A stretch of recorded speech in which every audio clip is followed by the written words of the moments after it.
আলহামদুলিল্লাহ, আল্লাহ পাকের ঐশী গ্রন্থ আল কোরআনুল কারীম। এই কোরআনুল কারীমকে যারা হিফজ করে তাদেরকে হাফেজ বলা হয়। আর এই হিফজ বিষয় নিয়ে একটি কবিতা আবৃত্তি করতে আসছেন আজিজুর রহমান।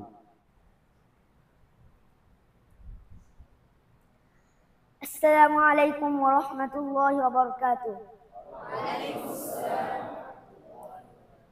হিফজ মানে সংরক্ষণ, ৩০ পারা বক্ষে ধারণ, জীবন যাপন কল্যাণময়।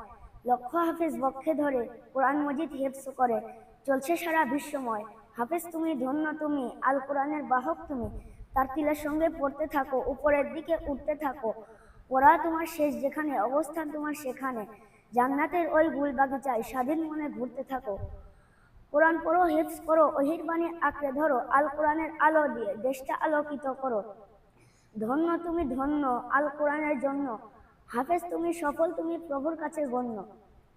তিলাওয়াতের সুরে সুরে বিশ্ব জুড়ে দূর হয়ে যাক গান বাজনা। সবার পরে প্রভুর তরে হোক আমাদের এই কামনা। আসসালামু আলাইকুম রাহমাতুল্লাহ।